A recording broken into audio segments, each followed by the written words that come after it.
lo que hoy queremos abordar aquí es no solo esa gran capacidad que tuvo para modernizar el tapiz, sino incluso para, digamos, expandirlo a una escala que era la escala propia del espacio público, la escala... Acabo de apagarlo, pero se ve No te que queda apagado preocupes, bien. sino para expandirlo a una escala que incluía edificios, plazas, lugares comunes y que, como veréis, acabó representando una práctica muy compleja, ya no solo referida a la pura manualidad textil o a la fabricación, sino incluyendo seminarios, talleres, operaciones reivindicativas y pensamos que para que la circunstancia concreta también que nos animaba a retomar esto que Grau Garriga denominó los environaments, y después hablaremos un poquito con más detalle por qué esa palabra tan especial, era el hecho de que son trabajos que desaparecen, son trabajos que se han instalado, se han visto, se han creado colectivamente, se reciben también colectivamente, pero solo pasarán a la historia a través de filmaciones, fotografías, documentos que recuperan la forma que aquello tuvo durante un periodo de tiempo limitado, pero no son obras conservadas en instituciones artísticas. Y desdichadamente son una serie de trabajos que no han sido incorporados a los relatos institucionales. Solo recientemente el MACBA, gracias a Elvira Yanganiose, recuperó un fantástico environamiento también del año 81, 86. 86, el Llum de Febrer, y empezamos a ver la necesidad, digamos, de dar consistencia a esa práctica que había quedado como perdida, entre comillas, ¿no? Pues bien, para llevar a cabo esta conversación invitamos a Patricia Molins, que ha sido conservadora en el Reina Sofía, queridísima amiga. Hemos tenido el lujo de poder trabajar juntas y además es una persona que tiene una larga experiencia en la investigación con prácticas textiles. Ella ha sido justo la comisaria de la gran exposición Maruja Mayo y por lo tanto es una enorme ventaja contar con ella para hablar no solo del tapiz moderno, sino de esas transiciones que del tapiz moderno llevaron a otras formas de práctica artística, como íbamos a ver. Y por supuesto, Andrea Torreblanca, también amiga desde hace mucho tiempo y ahora directora del Museo Rufino Tamayo en Ciudad de México, también encargada de programas, directora de programas en Insight. Y pues ya digo, una interlocutora muy apropiada, puesto que este verano pasado, precisamente estando en México, en el Tamayo y haciendo una visita, me comentó Andrea que tenía esa obra de Grau Garriga titulada Henneken rojo y negro, que en algún momento la veremos aquí en una de las diapositivas, pero que esa obra había sido durante un periodo de tiempo emparedada para, obviamente, después de un tiempo de exposición, mantenerla y después, si no me equivoco, tú nos dirás con más precisión, desmontada o retirada de la exposición pública. Entonces, la cuestión que tenemos en esta mesa, que es algo que hemos hablado mucho con Esther, es resituar esa práctica de los environaments en las instituciones de hoy en día. Tenemos una gran coartada y es que Grau Garriga produjo una inmensa cantidad de documentación, de películas, de fotografías, de relatos propios y de relatos de participantes y que con Esther hemos estado durante varios meses editando y ahora están expuestos en el Centre d'Art Grau Garriga en Sant Cugat. Y lo que hemos presentado ahí es un recorrido cronológico que va desde el año 70 con la primer environnement en la Galería La Demer en París hasta el último del año 2004, aunque la mayor intensidad de estos environnements, de estas construcciones, como veréis, se produce entre los años 70 y 80, después un poco se apaga, pero en ese periodo se produjeron ni más ni menos que 62 que hayamos podido listar y posiblemente podemos llegar a identificar alguno más. Entonces, como digo, la cuestión que tenemos en esta conversación, que quiero ya pronto abrir a mis compañeras, es qué tipo de inscripción tienen hoy en día esas prácticas, digamos, expandidas con el textil en las instituciones. Y yo quisiera empezar pasando la palabra a Andrea, porque ella tiene el caso práctico, y Henneken Rojo y Negro és uno de los grands environaments hechos ya en la época para un interior de museo. Igual que ahí veis la imagen de cómo progresa la exposición en Sant Cugat, con las fechas y los diferentes environaments. Hay proyectos, dibujos fantásticos, muchas fotos.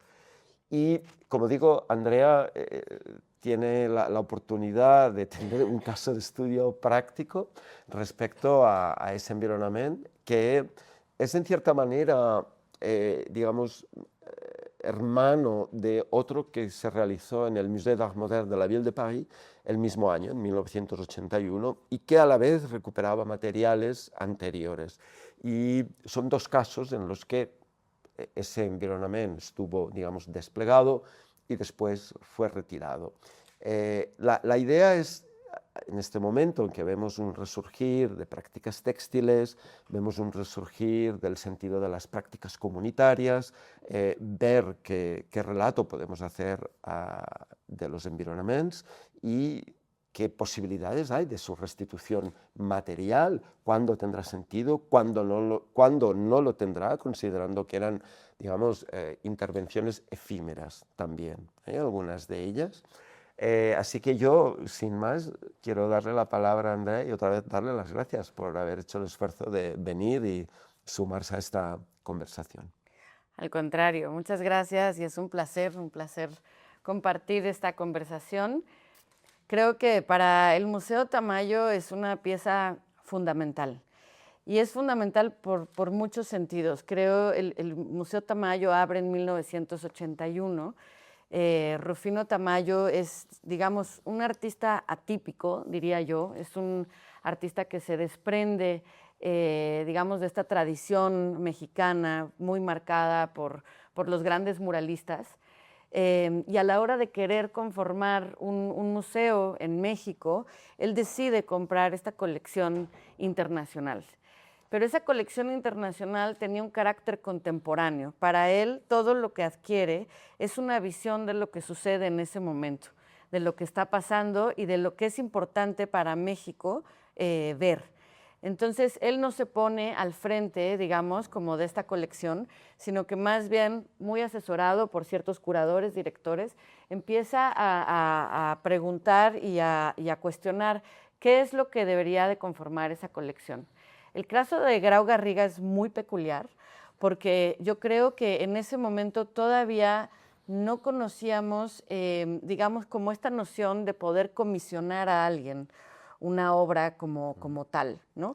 Y ese gesto, en una época en los 80s, en lo que un artista pueda comisionar a otro, me parece muy significativo en términos del museo. Y no solo eso, sino que a la par, el museo está construido por Teodoro González de León y Abraham Zabludovsky, dos de los grandes arquitectos en México. Es un museo que tiene un carácter semibrutalista, digamos que se inscribe dentro de este gran parque de Chapultepec, y el museo se construye pensando en esa colección también.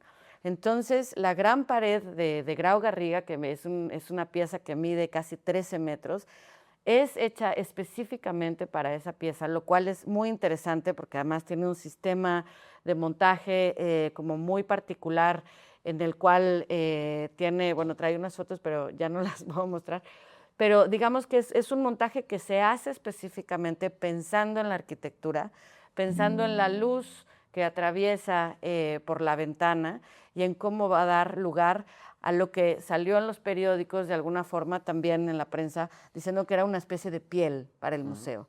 Y ese concepto de piel me parecía muy interesante, como pensar como ese textil que sin duda se está moviendo de lugar en ese momento, que sin duda tiene que ver con una práctica contemporánea también, pues de la escultura expandida, que tiene que ver también con una práctica con el happening, bueno, que ustedes sabrán situarlo mejor, pero que en el contexto del museo se vuelve algo muy contemporáneo para los años 80.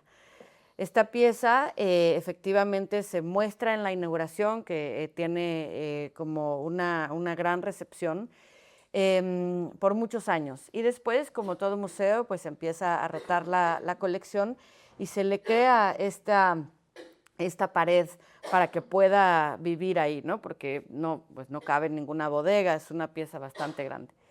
Y después de muchos años, bueno, las paredes tienen otros requerimientos para montar otras obras pesadas que requieren un montaje bastante complejo, y se decide enrollarla y guardarla, digamos, en el mismo sitio. La obra está, digamos, en estupendas condiciones. Se le hace como una revisión constante con el CENCROPAM, que es el Centro Nacional de Restauración, pero efectivamente está ahí guardada. Para mí es como que el museo tiene esta especie de secreto que está ahí y que, bueno, nos encantaría en un futuro verla, por ver esta gran pieza. Hay otras obras también en la colección, son otras 2 piezas maravillosas. También están artistas como María Asunción Raventós, que fue alumna de Grau Garriga. Entonces, hay una parte de la colección muy importante de artistas españoles que Tamayo respetaba muchísimo y que es muy sintomático de lo que él estaba viendo como un ejemplo de arte contemporáneo, ¿no?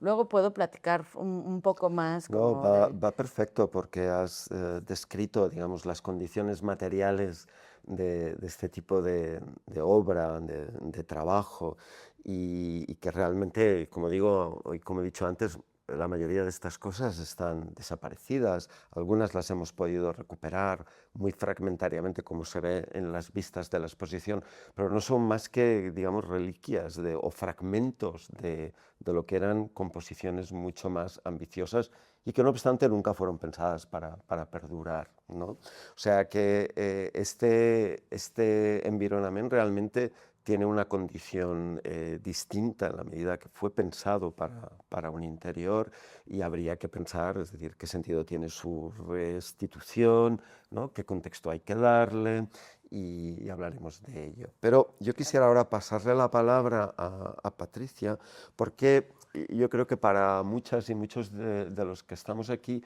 hace falta también explicar, es decir, de dónde viene esa práctica del environamiento una vez que el tapiz ha sido reconocido como una práctica dentro de las prácticas del arte contemporáneo. Y en concreto, a mí siempre me gusta remitir a ese momento en el texto de Annie Albers, cuando precisamente se interesa por las prácticas textiles de Mesoamérica, prácticas textiles que ella recupera casi como una arqueóloga, y donde ella encuentra un contraargumento a la evolución del tapiz moderno, que era un tapiz cada vez más mecanizado, cada vez más sofisticado en cuanto al telar. Podríamos decir que los environamientos en ese sentido expanden la arquitectura del telar hasta incluir, pues eso, espacios públicos, construcciones. Y Annie Albers precisamente marca la evolución del tapiz no en esa industrialización cada vez más rigurosa, sino al revés, en una recuperación del contacto del textil con el cuerpo. Es cuando el cuerpo funciona como una especie de estructura de telar, como un bastidor para una producción textil. Y ese es digamos, un contramovimiento, a diferencia de ese progreso idealizado que siempre quiere una mayor mecanización, y ese tapiz lo que hace es regresar a una dimensión corporal. Y yo creo que ese diagnóstico que Annie Albers publica a mediados de los 60 en su famoso libro es algo con lo que todos tienen una cierta relación. No sé si era consciente o inconsciente, pero a mí me gustaría que, Patricia, que tú tienes ese conocimiento amplio, ¿no?, de las prácticas textiles, que también nos ayudes a dar tu versión, ¿no?, de cómo son posibles los environamientos o cuáles son esas opciones que están en esas prácticas textiles. Pues muchas gracias por lo de que tengo mucho conocimiento, pero no es verdad, no lo tengo. Vaya. Entre otras cosas, bueno, tengo más interés que conocimiento. Quiero decir, Eso sí me todos y interesa, todas. sí me interesa mucho. Pero realmente es que el textil... a ver, yo estoy haciendo también una serie de exposiciones que son sobre textiles en los museos nacionales. Y justamente con Selina Blasco, con una profesora de la Complutense, estamos haciendo esas exposiciones que trabajamos con artistas contemporáneos relacionados con el textil. La próxima, aprovecho para invitaros, es el 19 de mayo con Teresa Lanceta en el Museo Arqueológico de Madrid. Y justamente estamos con ese proyecto para replantear cómo se pueden mostrar los tejidos, que es muy difícil mostrarlos, los antiguos sobre todo, por los problemas de luz, por los problemas de peso, pero también por el desconocimiento del oficio realmente. Y con estas prácticas, claro, lo que estaba haciendo Grau Garriga yo entiendo que era también alejarse, llevar el textil a otro terreno en el que él, que conocía perfectamente las técnicas, daba una importancia menor a este asunto, ¿no? Entonces, claro, lo que estáis planteando es que es complicado porque casi todos los textiles que están en los museos son restos de otras cosas, no solamente estos que claramente lo son, ¿no? Sino casi todos los que existen, excepto los de artistas contemporáneos, ¿no? Pero creo que en relación con esto de los environments, que yo decía que no sabía, no conocía que se estuviera usando este término, pero es verdad que en esos años sí que se utiliza mucho el término de ambiente, ¿no? Exacto. Por supuesto, acción, happening, o sea, sí que hay un interés por lo espacial y por ir más allá de la visión óptica, que el tapiz siempre ha estado más allá porque los tapices son ápticos y son espaciales porque tienen realmente 3 dimensiones, a diferencia de la pintura, ¿no? Entonces yo creo que están por una parte esas cuestiones técnicas, pero por otra parte ahí también se está replanteando la idea del textil y su relación con el espacio, que también es una relación que viene de muy antigua, porque o sea, ya siempre había dicho, y es muy conocido, y creo que la propia Daniela Aros también nos recuerda, ¿no? Ahora mismo no estoy segura, que para siempre el origen de la arquitectura era el textil, era lo que creaba espacio, ¿no? Y luego eso también tiene que ver con todas esas acciones lúdicas que hubo en la transición en España, ¿no? Que es verdad que no se conocen, entre otras cosas, porque no había, si hubiera habido teléfonos, estarían en todos los museos, pero había que tener un Super 8, había que tener... entonces yo creo que... volviendo a la pregunta inicial, ¿no? ¿Cómo se puede conservar esto? Yo creo que aparte de como documento, realmente a través de fotografías, si tenéis la suerte de que estén allí esas obras y se pueden recuperar, pero es que muchas de ellas tienen vocación efímera, me parece que Grau Garriga ha cogido telas, las ha montado en función de la escala del espacio, entonces están completamente... y me imagino que también me gustaría saber si hay una acción previa, o sea, si hay gente que está enrollando alrededor de las varas los tejidos, ¿no? ¿Cómo está pensando en eso? Porque hay algunas acciones en las que sí que se ve que hay tejidos, o sea, como incluso hay una foto con gente con telares, ¿no? Sí. Pero me parece que también sería diferente las acciones que están realmente relacionadas con el oficio y con la... Hay un detalle, y es y que... otras que son espaciales y que... Hay un aspecto interesante, y es que muchos de estos environamientos no es simplemente el acto de construirlos, sino que media un taller, una especie de encuentro que puede durar una semana o más de una semana, incluso un mes. Esther, que está aquí con nosotros, Esther Grau, de jovencita participó en muchos de esos encuentros y puede ser un testimonio directo, pero en realidad el environamiento incluye en su proceso ese momento de taller, ese momento de conversación, ese momento de, digamos, dialógico y comunitario, aparte de que también integran cuestiones ecológicas o reivindicaciones muy locales o específicas. Y o sea, que es una obra colectiva. Sí, sí, sí. Todos. Digamos que en este caso yo diría que Grau Garriga se convierte en una especie de animador, pero que necesita por fuerza colaborar y necesita, por necesidad, digamos, trabajar con colectivos. A veces son estudiantes de las escuelas donde él está impartiendo clases, o a veces son personas de un departamento universitario, como cuando colabora en el sur de Francia, o gente local que puede sumarse y participar. Y es por eso que, en cierta manera, el environamiento es una especie de catalizador de comunidad, aunque sea una comunidad también efímera, ¿no? Y bueno, eso lo hace también difícil de recuperar, ¿no? Es decir, porque cuando hablamos de que el producto es una obra, es un objeto, pero cuando hablamos de que el resultado es un efecto comunitario, un fortalecimiento de un sentido comunitario, es algo que pertenece al orden de lo inmaterial.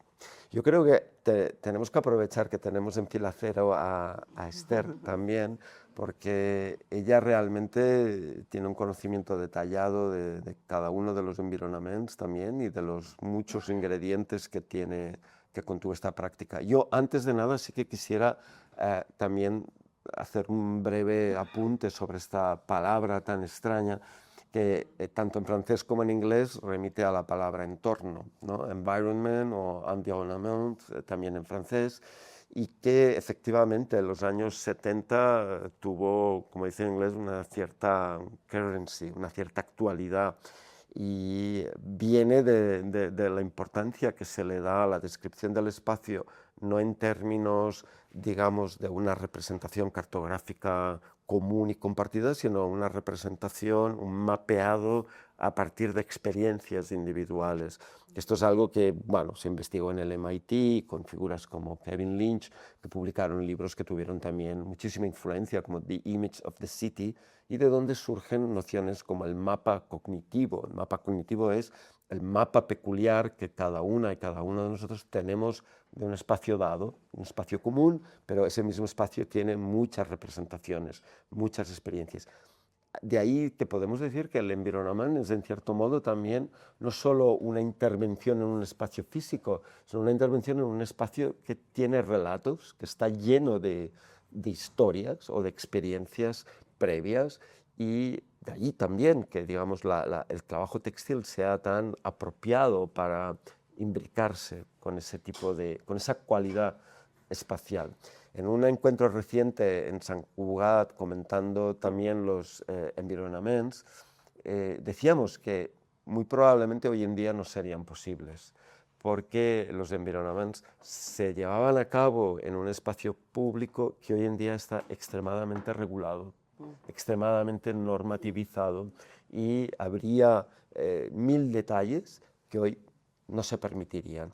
Por lo tanto, son también, a pesar de su no pervivencia como objeto, son también documento de cómo se ha transformado el espacio público, eso que parece que está ahí inmutable y siempre con la misma forma, y sin embargo está atravesado por normas, por posibilidades, por y las relatos. instituciones. Y las instituciones, obviamente. A mí, yo quiero aprovechar que está Esther también para que, digamos, haga su propio apunte, porque ya digo, es tal vez la única persona aquí, al menos en esta sala, que ha sido, pues eso, testimonio directo. Pues gracias. Y en primer lugar, muchas gracias a los tres por estar aquí, por vuestras aportaciones. Y segundo, os escucho a los expertos, porque yo me he dedicado a esto de rebote, digamos, ¿no? Pero bueno, sí, yo creo que hay algunas cosas tal vez que pueden ayudar también a entender más cómo eran esas experiencias, ¿no? Porque, a ver, mi padre creció en un medio, digamos, rural, ¿no? Una familia, pues, de campesinos, y él siempre hablaba mucho del contexto en el que él había crecido, la naturaleza, estaba como siempre muy impactado por los acontecimientos sociales que implicaban cambios en su población, ¿no? En las calles, en los balcones, ¿no? Y en los damascos que colgaban, en la catedral de su población. Bueno, los grandes acontecimientos iban acompañados de grandes cambios ambientales, ¿no? Y eso a él le acompañó y le marcó mucho. O sea, él era una persona muy sensible que se dejaba impactar mucho lo que pasaba a su alrededor, y esto eran unos fenómenos que él iba registrando, ¿no?, a lo largo de su vida. Por otro lado, también yo creo que hay un aspecto que tiene que ver con esta motivación por el espacio. Él de muy joven empezó pintando, hacía murales en iglesias, ¿no? Él comenzó por ahí, de hecho, ¿no? Y los primeros encargos que tuvo eran de ese tipo, ¿no? Entonces, la arquitectura, el espacio, la relación entre la creación y el contexto arquitectónico o espacial se le fue también imprimiendo y a lo largo de su vida, pues esto también estaba como muy presente. Es decir, que los environaments vienen de una tendencia natural, de alguna manera. O sea, no fue un invento que hizo de repente, sino que era algo que tenía que ver con su propia formación y con su propia motivación por la creación artística de una manera determinada, ¿no?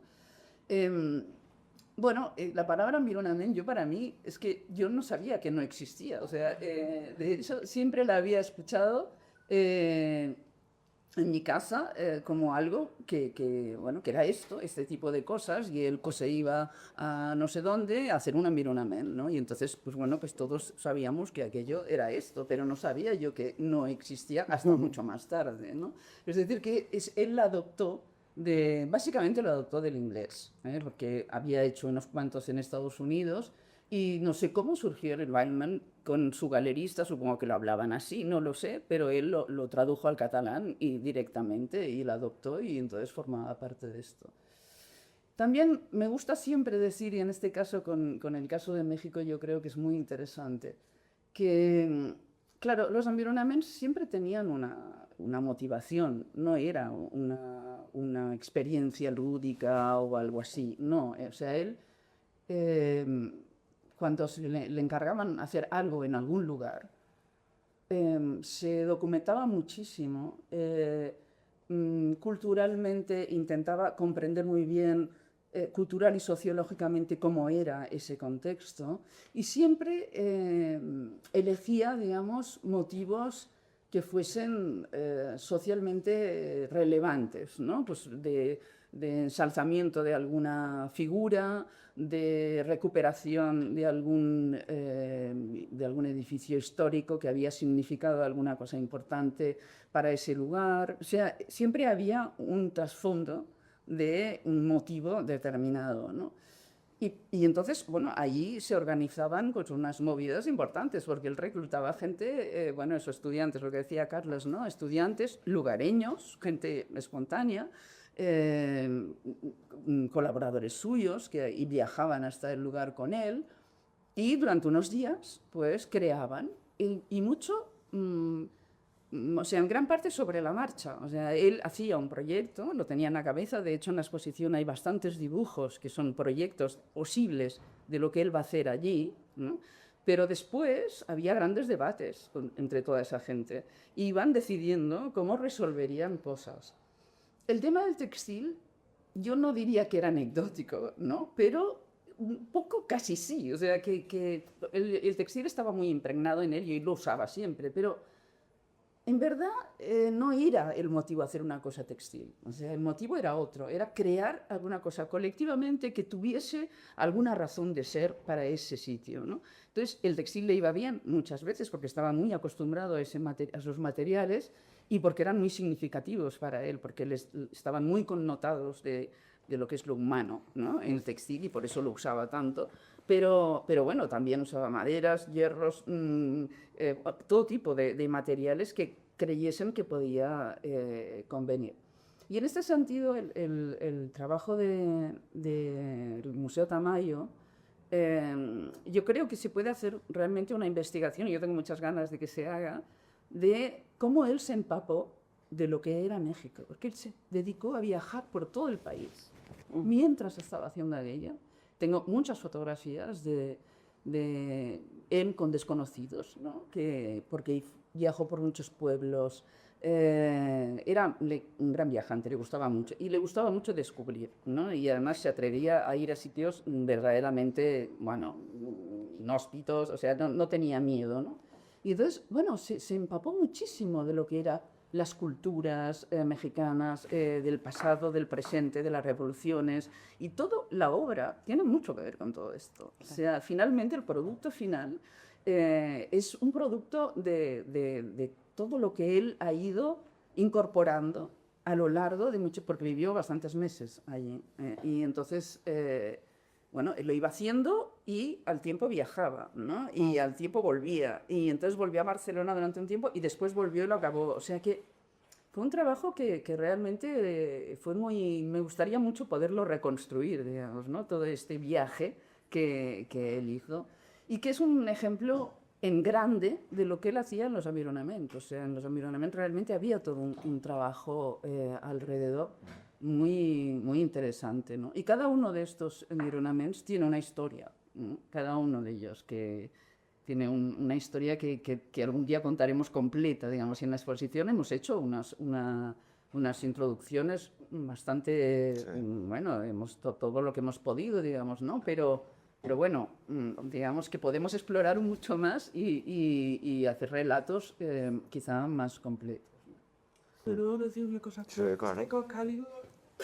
Perdona, de lo que estás diciendo, y por las imágenes, a mí me parece que efectivamente hay algunos en que este estilo es secundario, es más, parece más un producto de una acción colectiva, efectivamente, que una obra pensada, o lo pensaría seguro, ¿no? Pero me parece secundario, pero en concreto en el de México, es que parece que sí que hay tejidos, o sea, que tejió cosas, y se llama anequén, ¿no? O sea, que es el agave. Sí. Y los colores incluso, Las o sea, fibras esto, son sin también. saber, me remiten al muralismo, ¿no? Mexicano, o sea, que está claro que ahí me parece que ahí sí que hay una obra para un museo, ¿no? Entonces eso es... Sí, como señalaba igual lo hizo con agave, con tejido de agave. Sí, las fibras. Yo no me acuerdo ahora cómo se llama el taller, bueno, en un lugar que hay de trabajo textil y de tinte, allí en México, se tiñeron las fibras. Es que Carlos lo apuntaba antes, ¿no? Que ha habido algunos que eran permanentes, o sea, que él ya los hacía con intención de que se quedasen en un lugar, ¿no? No era lo más frecuente, normalmente eran efímeros. Y muy frecuentemente, esto también quizá vale la pena decirlo, eran paralelos a una exposición dentro de una sala o de un museo. O sea, había una exposición de obras de él y fuera en la calle o en una población cercana o en una catedral o en una abadía del mismo lugar o algo así, hacía el environamiento. Y esto también tenía razón de ser, que era muy partidario de llevar el arte a la calle, o sea, de que la gente pudiese participar y conocer y preguntarse cosas, ¿no? Entonces era una manera también de estimular socialmente a través de sus actos, ¿no? Y porque además eran intervenciones que a veces eran muy controvertidas, o sea, no siempre eran alabadas, ¿eh? O sea, muchas veces pues eran criticadas y la gente no entendía nada y al revés, les parecía que ello era invasión de la calle y que estaba haciendo algo. Entonces, esto a él le parecía positivo, o sea, le parecía que era una forma de generar pensamiento, ¿no? De despertar, bueno, eso, cuestionamientos, y que era una forma de que la gente estuviese en contacto con creaciones artísticas, gente que no iba normalmente a las exposiciones o a los museos, ¿no? Pero en estos casos que hizo de environamientos permanentes, fueron pocos y solamente hay dos que se hayan conservado. Henneken rojo y negro y el del Museo Mondial de la Ville de Paris, que también tampoco está expuesto desde hace muchos años, que en ese caso no lo creó para allí, eran unas piezas muy grandes que él había creado y que había hecho una environamiento en Barcelona poco tiempo antes con ellas, y entonces las llevó juntas al Museo de París. Les hizo una construcción y ahí lo tituló Spice Epics, y entonces a partir de ahí era todo un montaje que ya iba siempre junto, ¿no? Estuvo expuesto en el museo durante un tiempo, el museo lo adquirió y después se desmontó y nunca más se ha vuelto a mostrar. O sea, que eso era obra, que es que podemos distinguir entre cosas que consideraba obras, ¿no? Porque a lo mejor al Museo Tamayo también le vendió esas piezas, ¿no? Sí, yo... Parecen muy elaboradas, Sí. o sea, o lo produjo el museo y entonces No, él lo hizo allí, para allí, y era una obra, o sea, no era una cosa efímera. No sabía que era... No, era con intención. Que no. No, esa, por ejemplo, esta la hizo para, esto era la banca catalana de aquí de Madrid, y lo hizo para allí, pero esta desapareció, no sabemos dónde está, o sea, y era enorme, claro, y era una obra hecha para allí, era lo que él le llamaba un environamiento permanente, porque era, en realidad era environamiento porque estaba pensado para ese lugar, y tenía que ver con esa arquitectura, con ese contexto, lo que significaba ese lugar, pero que se quedaría ahí, lo mismo que la obra del Tamayo, ¿no? O sea, Lo que pasa es que yo creo que es un poco delicado decir esto lo considero obra, esto no, porque en realidad la calificación de obra la proporciona muchas veces la propia institución cuando decide si va a preservar o no va a preservar. Es como ahora que, por ejemplo, a falta de obra, toda ese alud documental lo vamos a considerar obra. Claro. Lo que era una producción de segundo orden en otra época, ahora pasa a ser de primer orden, porque evidentemente es, digamos, el material, el resto que nos ha quedado para poder reconstruir aquella experiencia. Yo creo que también es interesante ver qué ocurre justo alrededor de 1981 en los sistemas institucionales, en el mundo del arte, que hay una gran recuperación de la commodity, del el mercado del arte basado en galerías, vuelve a desear, digamos, una objetualidad menos dudosa, una concreción en géneros como la pintura, la escultura y ya no digamos el textil, esa cosa tan difícil de cuidar y de mantener. Y yo siempre le hago la medio broma elogio a Esther de decir qué mérito tiene, ¿no? Ese trabajo que estáis haciendo con el legado de tu padre, conservándolo, porque realmente el textil es tal vez lo más difícil de cuidar, de retener, de conservar en una institución. Yo creo que estaría bien que vier, ¿cómo lo ves tú? Porque tú además conoces muy bien la historia de las instituciones museísticas y ¿qué ocurre en esos años 81? Además, ahora me explicabas que precisamente estás preparando un proyecto para el Tamayo acerca de esa década y lo que ocurre en México en esa década. Yo creo que es interesante tener ese diagnóstico presente para saber también la mala fortuna que tuvieron estas prácticas inmediatamente después, en los 80. Claro, eso iba a decir, que hay algo muy interesante que me parece realmente casi un acto de resistencia a hacer este tipo de obras en los 80. No olvidemos que el textil fue, ¿no? También como muy relegado como a un segundo plano por muchos años. Siempre, ¿no? Era como casi una técnica que se tiene de lado. Y en el museo, que esa imagen no la había visto, por cierto, es muy interesante que está el Motherwell atrás y hay como este montaje que aparece una foto que también hizo una... Pero esto era no era en 81, era otra exposición que hizo allí. Sí, con varias obras donde hizo como una cadena también atada, ¿no? Sí. Y eso me parece muy interesante en términos de recuperar estas piezas que creo que dentro de las propias instituciones han sido no tan comprendidas. O ha habido como una malinterpretación como de estas obras que pertenecieron a un momento y que de repente estamos viendo toda la dimensión de lo que abarcan y de lo que abarcaron en su momento políticamente, como mencionabas, Esther, obviamente tiene que ver con la revolución, tiene que ver con un momento muy profundo de México, que para Tamayo era raro también porque no se metía mucho en política. Entonces me parece como muy arriesgado lo que hace Grau Garriga, pero creo que como instituciones recuperar las colecciones, volverlas a ver, sacar como estas historias es importantísimo porque las tenemos no del todo comprendidas ni en su momento ni ahora. Son obras que hoy en día podrían ser totalmente de arte contemporáneo, que hoy en día estamos viendo estas, digamos, como acciones colectivas que recuperan las prácticas textiles y de repente uno dice, bueno, hace 40 y tantos años esto ya sucedía y ya había como un acto bastante subversivo, bastante radical, bastante político en la calle, como decías, y que creo que las instituciones, nuestro papel está recuperar también ese espíritu más de experimentación y de dejar que los artistas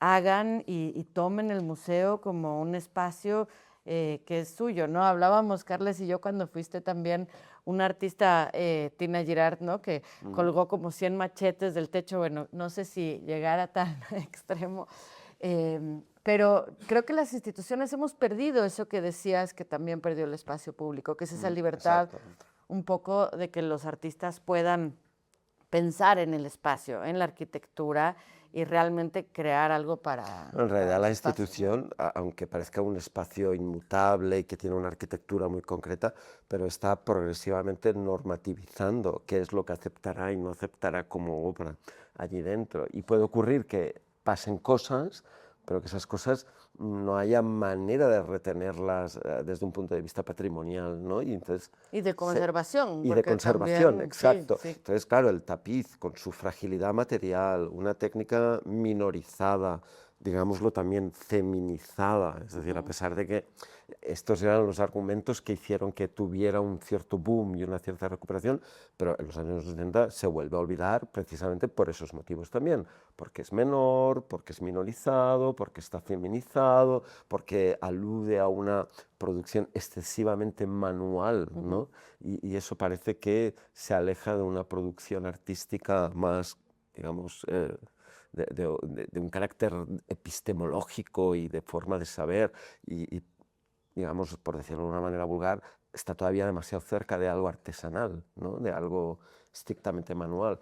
Y esa es la malla que la institución pone a cada época, ¿no? Y entonces hay prácticas que se escapan y no van a quedar, no van a dejar pozo. Pero luego nos queda lo que estamos haciendo aquí, ¿no? Es volver Claro, la mirada a esos instantes. Claro, y bueno, pero algo interesante de lo que dices es que en ese momento siento que también lo matérico estaba muy fuerte, pero esto se desprende de alguna forma de eso, no está ni en el land art, ni, ¿no? Que era como el sitio específico, está muy bien, sí, ni tampoco lo matérico, ni con los Pero sí que está en la informalistas. arquitectura. Sí. Yo creo que sí que es importante saber que hay una generación de arquitectos que estaban muy interesados por lo táctil, por el espacio también como lugar de experiencia. O sea, las películas de ¿cómo se llama? Este arquitecto que luego se fue a Francia. Kessler, ¿no? ¿De aquí? Boyer, no. ¿Cómo se llama? Que hizo estas películas que son cuerpos, que se casó con esta actriz Bofill. italiana, Bofill. Susana Mangano. Bofill, Ricardo Bofill. Bofill, perdón, sí. Bofill estaba trabajando también sobre los cuerpos en el espacio, ¿no? El espacio como una membrana también, no solamente como arquitectura, sino como una membrana. No, yo creo que eso también es una vía interesante. Y Buigas y estos trabajaban con Cierto, Codina. O sea, sí que hubo un gran interés por el textil. Y yo creo que esto tiene que ver con una recuperación desde la posguerra, a partir de Le Corbusier. Le Corbusier había criticado mucho a Eileen Gray, a una mujer precisamente cuando había hecho su casa en el Mediterráneo, diciendo que tenía cojines, que tenía bordados, y después de la guerra él empieza a hacer arquitectura curvilínea y empieza a hacer pinturas y textiles. Y de hecho considera que el textil es el muralismo de la posguerra, es el textil. O sea, hay un interés por lo blando, por lo táctil, por los valores ápticos frente a los ópticos, y él va a hacer muchos de esos tejidos. Entonces yo creo que en el 84 Europalia, este festival que se hace en Bélgica, estaba dedicado a España y hubo una sección de arte textil que se llamaba Espacio. O sea, eran todos artistas que estaban trabajando en el espacio. Y eso también tenía una función, yo creo, y ahí a mí me da pena, de intentar también legitimar el arte textil acercándolo a la cerámica, por supuesto, porque, bueno, tu padre también hizo cerámica, es que tu padre... Ah, no, bueno, pero trabajó con eso de las iglesias, eso es un trabajo multidisciplinar. Sí, ¿cómo se llama? Bueno, vitrales, esos vitrales por ahí también, paredes, digamos, cerámicos, ¿no? ¿Cómo se llama? Mosaico. mosairos. Sí, que eso también era una experiencia arquitectónica que en España fue importantísima en el franquismo porque se hicieron universidades, iglesias, pueblos de colonización, o sea, los artistas y los arquitectos habían trabajado Eso mucho plantea, es sobre- verdad, Patricia, el salto de lo que el propio Grau Garriga a principios de los 80 en unos artículos muy importantes para definir la evolución del tapiz moderno, describe como el salto de lo suntuario a una práctica liberada de esa función suntuaria, ¿no? Y es cuando Grau Garriga, digamos, Es que el tapiz se había convertido en algo suntuario y ya Claro. estaban Picasso, todos los artistas estaban haciendo textiles con el fetichismo de la mercancía o más bien con el interés de la ganancia Bueno, económica. con- Entonces yo creo que era también como esto también una- debe ser una protesta frente al uso del textil. sí. como Bueno, parte y de son, otros- en el caso de Grau Garriga lo que hace es liberar también el tapiz del cartón, del cartón que era como esa especie de concepción rígida y librarse a una experimentación material, como tú dices. Y eso, como te decía por teléfono el otro día, en parte tiene lugar en Sant Cugat, una pequeña población, porque había una fábrica de tapices, la Casa Aymat, que es donde Grau Garriga toma el papel como director artístico. Invitan ni más ni menos que a Miró en los años 60 a llevar a cabo experimentos con los materiales textiles, ya en los 60. Y de ahí luego saldrá el gran trabajo de Miró también con los grandes tapices para el edificio del World Trade Center, que se desapareció, para la National Gallery, y que esos los realiza con Josep Royo, que también salía de la casa Aymat, ¿no? Me está indicando Sabrina que tenemos que ir acabando y, ¿no? ¿He interpretado bien la señal? Hay nada de 5 minutos y podemos abrir a... Por supuesto que sí, Sabrina, por supuesto que sí. Bien dicho. ¿Parece ¿Qué es eso? No, nos parece más que bien.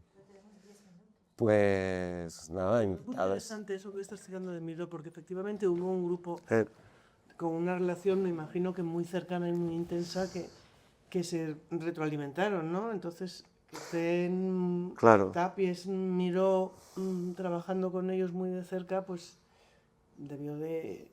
Sí, claro, hay una relación ostensiva, como me gusta decir a mí. Por un lado, hay unos artistas que verán en los materiales textiles unas oportunidades y por otro lado, esos que controlan muy bien las técnicas textiles como Grau Garriga o Royo, también verán ahí unos modelos de práctica que les liberan del cartón, ¿no? Por decirlo así de una manera muy rapidita. Claro. Y efectivamente Grau Garriga es el que en realidad prepara a Miró para un desarrollo importantísimo en el que le acompañará Josep Royo, pero en el año 70, cuando Miró decide hacer un tapiz de gran formato, es Grau Garriga el que empieza esa conversación.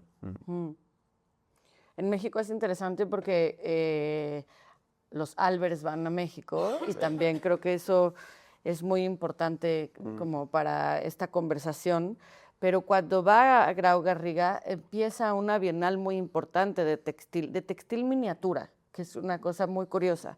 Y entonces se hacen varias versiones de textil miniatura, no me preguntes por qué era miniatura, pero era como estas ediciones, sí, yo creo que para poder viajar y tener, ¿no? Como...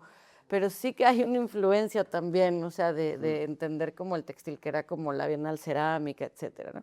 Pero esa historia hay que recuperarla también, como es, ahí queda debajo. Pues, por favor, no dudéis en comentar, preguntar. Bueno, también en Europa estaba la Bienal de Lausanne. Sí, que sí, fue por muy supuesto. importante para grandes artistas, ya no solo europeos, sino internacionales. Sí, sí, María Asunción, Raventós y Grau Garriga. Rollo están ahí. también. Sí. Pero ahí se espació mucho el textil Sí, sí, sí, en todos los sentidos, ya no solo en la tapicería, sino en los soportes. totalmente. Ahí en esa época, luego terminó en el 96. Sí. No, y los que están trabajando en Sant Cugat, digamos que van de viaje expresamente a esas bienales para sintonizar directamente con los avances, ¿no? Por decirlo así. Y había muchas exposiciones importantes. Sí. O sea, en España estuvieron, claro. pusieron a Bacanovics, Sí. Sica Hicks, los grandes artistas. O sea, que hubo Sí, un pero interés mira, por el textil, mira pero Pilar, que a yo pesar de esa... en los 80 y ya el textil, en el momento Exacto. que yo estudiaba, no... No, es el momento de Pero otra hablar de vez. este tipo de cosas sí, porque estaban también las acciones de Dalí, el teatro, ¿no? Da Gómez, había esa Sí. cosa de Bueno, artistas en la calle. la recuperación de la calle fue uno de los grandes lemas de la transición y evidentemente esto era una manera más de reclamar la calle, ¿no? O como dices en el teatro, la claca, ¿no? Con Joan Baixas y compañía, ellos, que también es una colaboración con Miró, ¿no? Es una fórmula de recuperación de la calle mediante el teatro, ¿no? Sí, sí, o formas populares. Sí. Pero mencionabas que algo de esto, ay, perdón. No, es que quería preguntar de Estados Unidos, porque algo de los environments de Estados Unidos que lo influenció, ¿en dónde fue? Bueno, él empezó haciéndolos en la galería con la que trabajaba, dentro de la galería, ¿no? Hizo varios. Pero California, No, en Nueva York. en Nueva York. Y después Se en llamaba California. Arras. Arras. Que Arras es también un sitio famoso por los tapices. Sí, O sea, que tenía que ver con Claro, era una galerista que hizo, bueno, esa galería, su marido tenía una empresa de alfombras y entonces ella se interesó por el textil, pero de una forma más artística, y entonces viajaron por Europa y vinieron a conocer a mi padre y bueno, muy pronto pues empezaron a entablar una relación digamos, bueno, profesional, ¿no? Y ella creó esta galería y el primer environamiento que hizo en Arras fue en el año 71, o sea, que hay alguna imagen aquí de ese environamiento. Y él hizo varios sucesivamente. Y después iba a California, también fui varias veces, iba normalmente, hacía un workshop y pues hacía unas estancias de un mes, ¿no? Y trabajaba con gente que querían trabajar en el textil, ¿no? Y se apuntaban y entonces hacían environamientos efímeros con lo que creaban durante ese workshop, ¿no? Entonces lo hacían en un jardín público. Yo me acuerdo porque yo iba con él en verano y viajaba con él y entonces, bueno, yo era pequeña entonces, pero bueno, me acuerdo muy bien de las movidas que se organizaban, ¿no? Porque era una mesa que duraba bastante y que tenía todo un proceso, ¿no? Se reunían, él normalmente conocía a la gente, empezaba por conocerles personalmente, ¿no? Y saber cuáles eran sus motivaciones para querer hacer aquello y a partir de ahí hacían como unas dinámicas de grupo, ¿no? Y empezaban a explorar qué era lo que podían producir conjuntamente, ¿no? Y entonces normalmente era cada uno hacía su trabajo, pero pensando en el trabajo que harían colectivamente después, ¿no? Qué lindo. Yo quería aportar lo que me ha llegado a mí cuando estaba escuchando. Pues soy de Cerdeña y no pude no recordar a Mariala y con la acción de Legarse a la montaña, que también fue después, claro, con fecha del 1981. Y también con el mismo espíritu, creo, un poco, ¿no? Porque esa, al mismo tiempo de ser una acción, era una acción, bueno, yo creo que siempre hay una teoría o una intención inicial del artista que después se abre, pero que está también, acaba siendo, y más que colectiva, diría colaborativa, o sea, que después también es colectiva, ¿no? Donde está el límite, ¿no? De quién es, pero sí, que en ese caso, que imagino que conocéis la acción, que en ese caso también fue textil, a través de metros y metros de una tela azul, yendo desde el pueblo de Ulasai a enlazar desde las casas hasta la montaña y volver atrás. Y ahí lo que hicieron fue, como coordenadas, los vecinos que iban de acuerdo ponían un nudo de una manera y los que no iban de acuerdo lo ponían de otra manera. O sea que se leía un código de, bueno, de lo que era pero que al final todas las personas habían participado, que fue un momento colectivo y que evidentemente que sea ahí la obra. La obra evidentemente, recuerdo siempre una amiga que me decía, una señora me quiso regalar un cacho de la tela azul y yo no me sentí de cogerlo porque me lo daba con tanta tranquilidad, pero para mí es como algo enorme. Y entonces, claro, hay ese resto, pero al final la acción es lo que ellos vivieron, o sea, la obra es lo que ellos vivieron en ese momento, después hay la documentación y después, bueno, eso es una cooperación mía, mi visión como artista, que trabajo con la performance y también con los fetos. Claro, a veces, o sea, hay lo que es de una intervención efímera en lo que es una acción, no se puede mantener continua en el tiempo, pero sí también creo que un poco podría diferenciar si el artista cuando ha construido ese registro lo estaba cogiendo con la intención de obra. O sea, yo, por ejemplo, sé cuando estoy grabando una video performance, entonces en ese caso es una video performance, o cuando estoy haciendo un registro de una acción en directo. O sea, y por ejemplo, con los conciertos que hago yo, están los que están grabados adrede para hacer una video performance con un cierto criterio, y después están todas esas grabaciones que, por ejemplo, en festivales, en contextos menos, o sea, en el museo, por ejemplo, en la parte externa, controlada, para mí ya la concibo como obra, un registro de qué se grabó de la acción en directo, no sea un poco esa, pero sí que hay, después, la última, claro, el textil y la tela, en algunos casos también es lo más práctico para poder alcanzar una dimensión tan amplia, ¿no? Y poder intervenir espacios públicos tan grandes, porque la puedes enrollar, la puedes llevar. O sea, si llegas a hacer la misma acción con otro material sería mucho más complicado. Entonces creo que en esa elección y después a nivel simbólico, ¿no? Y María Lai, en esa tela, no queda muy grande, pero después el objeto pequeño también, estaba el hilo, ¿no? Entonces esa tela que después tiene tu significado, ¿no? Porque también esa parte práctica creo que es muy importante a la hora de elegir el material, ¿no? No, yo creo que en lo que has dicho me has dado a pensar que la mala suerte de las técnicas textiles no solo es porque sean textiles, sino porque iban muy asociadas a prácticas de creatividad colectiva o de lo que más tarde incluso se llamó creatividad de masa, que aunque suene muy, digamos, desnaturalizado, pero es un tipo de creatividad que los museos no han... o sea, cuando yo hablaba de la malla que deja entrar y no deja entrar, ese tipo de creatividad no ha penetrado en los museos porque estaba preparado para filtrar solo creatividades o mitologías personales.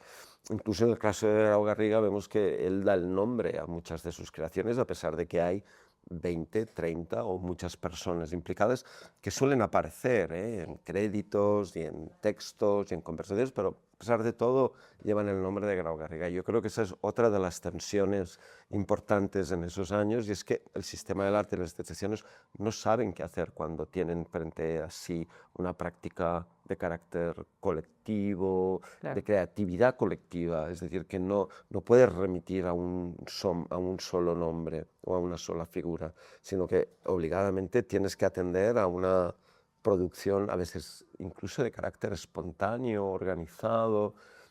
Entonces yo creo que ese fue otro de los aspectos y que me temo que todavía está pendiente de resolver desde las instituciones. No vemos ese tipo de prácticas incorporadas o reconocidas. Bueno, yo creo que más o menos sí que se ha hecho. ¿Mm? Lo que pasa es verdad que en textil hay una cuestión que lo que hace Grau Garriga no lo puede hacer. Una cosa es que eso es una tela de una manera simple, bueno, o un hilo, incluso no para crear espacio, para crear obra o para crear un entorno efímero, pero saber tejer y saber, o sea, eso ya, a eso me refería antes con lo de obra. Sí, Esto sí, para sí, mí sí. también es una obra, desde luego, pero es una obra ya mucho más compleja y que sí que se está introduciendo en los museos a través de los archivos, de las fotografías, Sí, pero claro, a través de los documentos, ¿no? Pero hay un ejemplo que es la comida de Judy Chicago, Ujú. que eso está en el Brooklyn Museum y ahí sí que está, o sea, es una cantidad de obra textil como obra acabada, pero hecha con la colaboración de decenas y decenas de Claro. tapas, y que se ha hecho, está por una parte la obra, que se expone normalmente parcialmente, y luego toda la documentación que Sí. se expone lo que se puede, ¿no? Claro, cuando tú ves una sola cosa, pues estás viendo una... Sí, de hecho, en este sentido, aquí lo que siempre hemos dicho con Arturo, que forma parte del equipo, y con Esther, es que, digamos, la parte del trabajo de restitución que nos faltaría sería poder llevar a cabo entrevistas con las personas que participaron, muchas de ellas todavía vivas y con el recuerdo muy, muy claro y vívido de cómo funcionó, para completar esa restitución, que yo suelo comparar a una estructura de donut, ¿no? Es decir, nos falta el objeto, la obra, pero tenemos alrededor imágenes, relatos, documentos que en gran cantidad te permiten recrear esa forma alrededor de lo que te falta y entonces ya la ves, digamos, tampoco tendría sentido volver a uno de esos del exterior, volverlos a reconstruir. Otra cosa diferente son esos pensados en museo que están conservados. O sea que yo creo que ahí tenemos también muchas cuestiones sobre la restitución y la reconstrucción. Pero yo lo dejaría aquí, sobre todo porque Sabrina me está haciendo señales de que tenemos que acabar. Yo quiero agradecer a Sabrina, antes de que me olvide, la energía que le ha puesto para hacer posible este encuentro, también a Esther, a la Casa de México, también por acogernos de esta manera tan calurosa y tan cariñosa, y cómo no, a estas dos colegas y compañeras que han puesto todo su saber para que esta conversación tenga un poquito de futuro y de sentido. Pues gracias a todas y a todos. Gracias, gracias a todos. Gracias. Muchas gracias.